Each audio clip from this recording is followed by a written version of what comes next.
வணக்கம் நண்பர்களே, உங்களிடம் பேசுவது விமலா. இன்னைக்கு நாம கேட்க போற கதை மரணம். ஏழை மனிதன் ஒருவன் புத்தரை விருந்துக்கு அழைத்திருந்தான். அவனால் வேறு எதுவும் வாங்க முடியாத நிலையில் எப்போதோ பக்குவப்படுத்தப்பட்ட நாய்க்குடைகளை எடுத்து சமைத்திருந்தான்.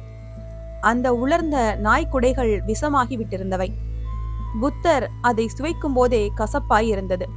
ஆனால் அந்த ஏழை விசிறியவாறு ஆனந்த கண்ணீர் சொரிய நின்று கொண்டிருந்ததை பார்த்த புத்தர் எதுவும் கூறாமல் உண்டு முடித்து விட்டார்.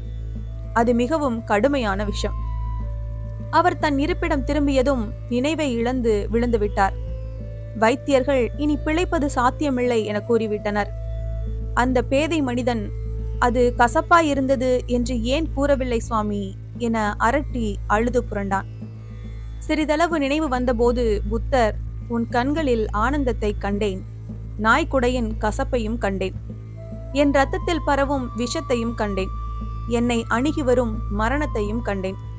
பிறகு நான் நினைத்தேன், மரணத்தை யாரும் தடுக்க முடியாது, இன்றில்லாவிட்டால் நாளை அது வந்தே தீரும். ஆதலால் நாய்க்குடை கசப்பாக இருந்தால் அதன் மீது வெறுப்பு ஏன்? இன்றில்லாவிட்டாலும் நாளை வரும் மரணம். இந்த சிறிய விஷயத்திற்காக உன் சந்தோஷத்தையும் மகிழ்ச்சியையும் பறிப்பவனாக நான் ஏன் ஆக வேண்டும்? நான் கசப்பு என கூறியிருந்தால் உனது மகிழ்ச்சி கசப்பாக மாறியிருக்கும். ஆகவே நான் பூரணமாக ஆனந்தமடைந்தேன் என்றார்.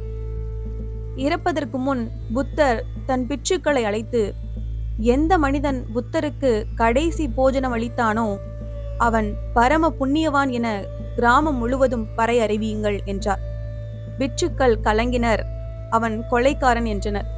புத்தர், உங்களுக்கு தெரியாது, ஆயிரக்கணக்கான வருடங்களில் புத்தரை போன்ற ஒருவர் பிறக்கும்போது முதல் உணவு அளித்த தாயின் பாக்கியத்துக்கு கடைசி உணவு அளித்தவன் பாக்கியம் சற்றும் குறைந்ததல்ல என்றார். எல்லோரும் சென்ற பிறகு ஆனந்தர் மட்டும் நின்றார். நீங்கள் கூறுவதை என் மனம் ஏற்றுக்கொள்ள மறுக்கிறது என்றார். புத்தர், ஆனந்தா, நீ புரிந்து கொள்ள மறுக்கிறாய். விஷம் தன் வேலையை செய்தது. அந்த மனிதனோ தன் வேலையை செய்தான். நான் புத்தன். என்னை எனது குண தர்மத்திற்கேற்ப செயல்புரியவிடு. இல்லையென்றால் மக்கள் என்னை என்ன சொல்வார்கள்? நான் இதை கூறாமல் இறந்துவிட்டால் நீங்கள் அனைவரும் சேர்ந்து அவனை கொலை செய்து விடலாம், அல்லது அவன் வீட்டை கொளுத்து விடலாம்.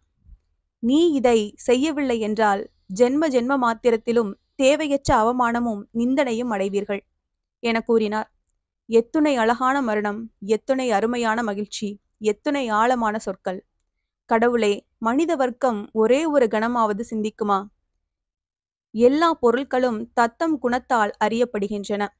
விஷம் கசப்பு, விருந்தளிப்பவன் ஆனந்தமடைபவன், விருந்துண்பவன் ஆனந்தமடைபவன். நான் பூரணமான ஆனந்தமடைந்தேன். விஷம் என்னை அழிக்க முடியாது. விஷத்தின் குணம் சரீரத்தை அழிப்பது. நான் சாட்சி காண்பவன், இறப்பவன் அல்ல என்றார் புத்தர். இந்த கதை உங்களுக்கு பிடிச்சிருந்துன்னா லைக் பண்ணுங்க, ஷேர் பண்ணுங்க, சேனலை மறக்காம சப்ஸ்கிரைப் பண்ணுங்க.